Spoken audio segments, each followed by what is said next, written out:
अस्सलाम वालेकुम students. Rheostat क्या होता है? आज हम रियोस्टेट के बारे में बात करेंगे। तो सबसे पहले हम रियोस्टेट की शक्ल देख लेते हैं। ये एक आला होता है जो हमारी फ़िज़िक्स की और इलेक्ट्रॉनिक्स की लेबॉरेटरीज़ में जो है वो अक्सर पड़ा होता है, जो कि आपको ये शक्ल में दिखाया गया है। रियोस्टेट को पढ़ने से पहले हमें ये पता होना चाहिए कि ये किस चीज़ से बना होता है और इसके इस्तेमालात क्या हैं। तो ये रियोस्टेट जो है, इसमें एक सिलेंडर होता है और उस सिलेंडर के ऊपर एक मैंगनीन की वायर लपेटी हुई होती है। इसके 3 जो है वो टर्मिनल्स होते हैं। इनका इस्तेमाल हम देखेंगे कि ये किस तरह इस्तेमाल होते हैं। और ये एक वेरिएबल रजिस्टर के तौर पे भी इस्तेमाल होता है और पोटेंशियल डिवाइडर के तौर पे भी इस्तेमाल होता है ये आला। तो हम लेबॉरेटरीज़ में भी इसको रखते हैं। आपके घरों के फ़ैन में भी रियोस्टेट यूज़ होता है, जो जिससे आप पंखे की स्पीड जो है तेज़ या ज़्यादा करते हैं, जो कि यहाँ पे बना हुआ है। 3 टर्मिनल्स होते हैं इसके। अब देखते हैं ये मैंगनीन से बना होता है। हम कॉपर से क्यों नहीं बनाते? ये मैंगनीन क्या है? तो मैंगनीन बेसिकली जो है वो कॉपर ही है। Manganin is an alloy of 84% copper, 12% manganese and 4% निकल। तो मैंगनीज एक ऐसी अलॉय है जिसमें 84% कॉपर होता है, लेकिन इसमें मैंगनीज क्यों ऐड की जाती है और इसमें 4% निकल क्यों ऐड किया जाता है, ये देखते हैं। मैंगनीज स्टूडेंट्स इसलिए ऐड की जाती है ताकि कॉपर की स्ट्रेंथ को बढ़ाया जाए, क्योंकि हमने ज़ोर से जो है वो सिलेंडर के ऊपर उसको लपेटना है तार को, तो इस वजह से हम 12% मैंगनीज ऐड कर देते हैं ताकि जो है वो स्ट्रेंथ ज़्यादा हो सके।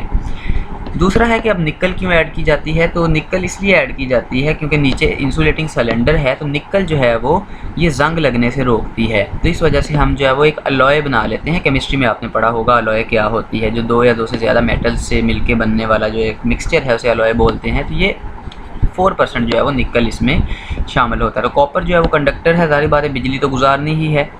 मैंगनीज जो है वो स्ट्रेंथ देता है और निकल जो है वो कोरोजन रेजिस्टेंट होता है। अब हम देखते हैं कि इसके इस्तेमालात क्या क्या हैं। तो 2 किस्म के इस्तेमालात हैं हमारे पास जो रियोस्टेट है। एक तो ये वेरिएबल रजिस्टर के तौर पे भी इस्तेमाल होता है, और वेरिएबल रजिस्टर का आपको पता है कि एक ऐसा रजिस्टर जिसकी रेजिस्टेंस चेंज हो सकती है उसे वेरिएबल रजिस्टर बोलते हैं। और हमने पिछले टॉपिक में पढ़ा है कि रेजिस्टेंस की वैल्यू जो है वो लेंथ की वैल्यू से चेंज होती है। तो जब जैसे जैसे हम जो है हम देखेंगे इसके उसूल में कि हम वायर की लेंथ 2 टर्मिनल्स के दरमियान बढ़ाएंगे तो उन टर्मिनल्स के दरमियान उसी तरह रेजिस्टेंस बढ़ जाएगी। अगर हम लेंथ कम करेंगे तो रेजिस्टेंस कम हो जाएगी। ये इसका उसूल है। हम अभी नेक्स्ट इसका जो है वो वर्किंग प्रिंसिपल देखेंगे। दूसरा जो इसका इस्तेमाल है वो है वोल्टेज डिवाइडर का। अभी हमें ये पता होना चाहिए कि वोल्टेज डिवाइडर क्या होता है। A circuit used to divide a voltage into smaller voltage that can vary।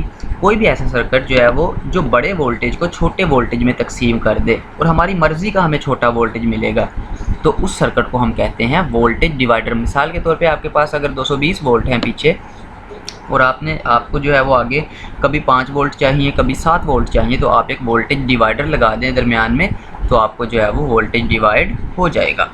तो ये एक मेरे पास जो है वोल्टेज डिवाइडर सर्किट का काम है। ये वोल्टेज डिवाइडर सर्किट किस उसूल पे काम करता है? ये ओहम्स लॉ के उसूल पे ही काम करता है।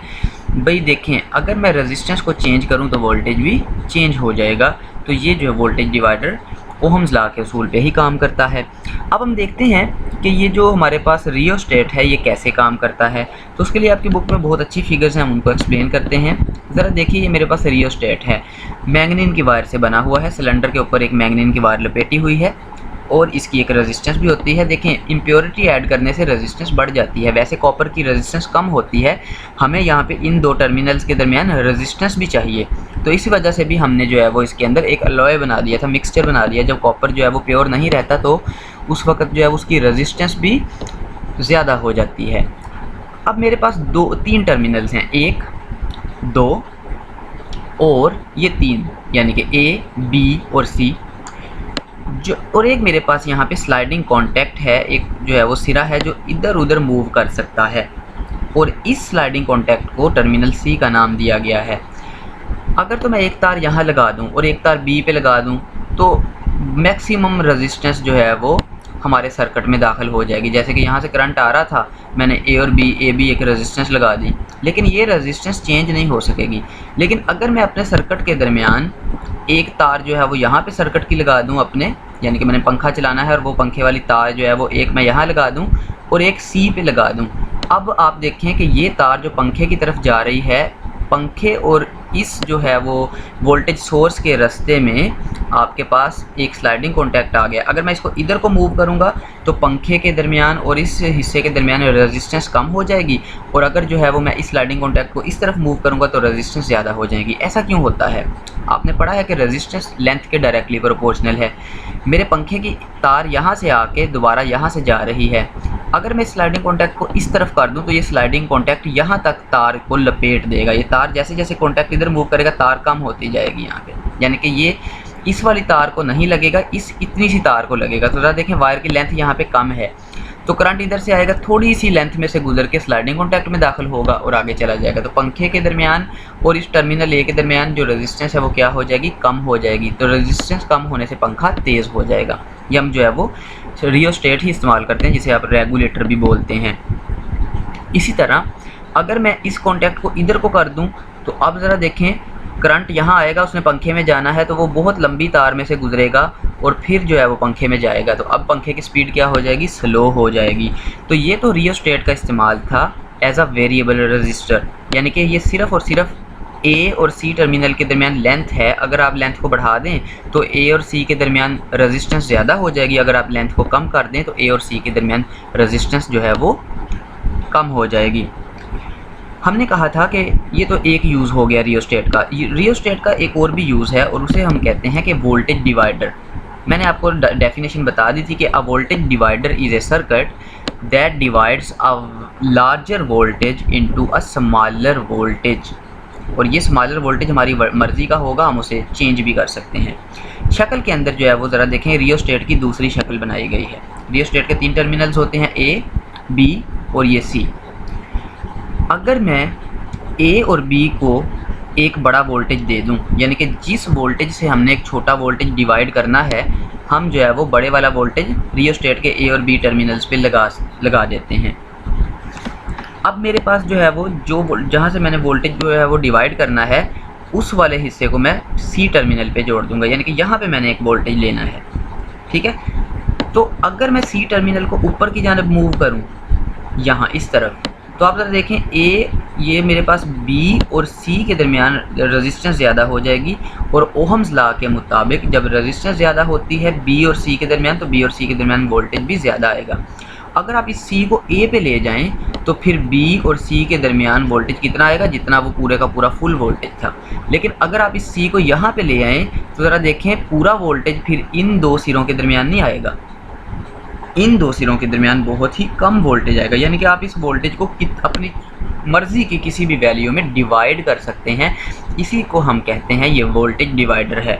वोल्टेज डिवाइडर को मुसावात की मदद से समझने के लिए भी हमने ओहम्स लॉ ही लगाया है। ओहम्स लॉ के मुताबिक वोल्टेज बराबर होता है करंट ज़रब रेजिस्टेंस, करंट ज़रब रेजिस्टेंस। तो यहाँ पे मेरे पास जो है वो VBC, यानी कि इस B और C के दरमियान क्योंकि वोल्टेज हम अपनी मर्ज़ी का चाहते हैं, तो हम यहाँ पे करंट देखते हैं। तो यहाँ करंट कितना आएगा?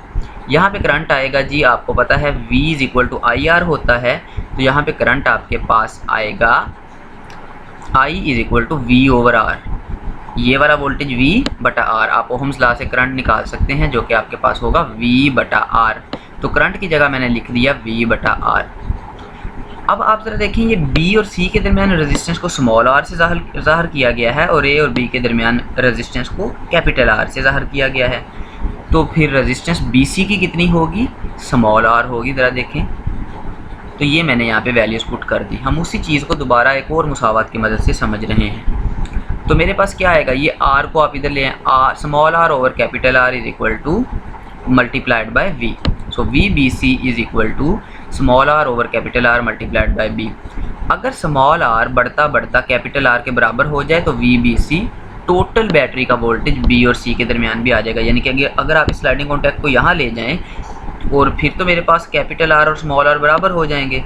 जैसे जैसे आप जो है ऊपर जाएंगे रेजिस्टेंस बढ़ेगी ना लेंथ बढ़ने से, तो उस वक़्त मेरे पास VBC और ये V बराबर होंगे। लेकिन अगर आप इस R को छोटा करते जाएं, यानी कि C कॉन्टैक्ट को नीचे की जानब मूव करवाते जाएं, तो अब यहाँ पे क्या होगा? यहाँ पे जो है वो B और C के दरमियान रेजिस्टेंस कम हो जाएगी। जब रेजिस्टेंस कम होगी, R का जवाब कम होगा, तो ज़ाहिर बात है ऊपर वाली वैल्यू कम है, नीचे वाली बड़ी है, तो ये जो VBC का जवाब है ये V के मुकाबले में छोटा आएगा। तो ये हमारा आज का टॉपिक था, जो कि था पोटेंशियल डिवाइडर और वेरिएबल रजिस्टर के बारे में, यानी कि रियोस्टेट के दो इस्तेमालात के बारे में। अपनी नेक्स्ट वीडियो में हम थर्मिस्टर्स के बारे में पढ़ेंगे। आप अगर इस चैनल पे नए हैं तो आप इस चैनल को जो है वो सब्सक्राइब ज़रूर कीजिएगा। तब अब तक के लिए इतना ही, अगली वीडियो के साथ हाज़िर होंगे। अल्लाह हाफ़िज़।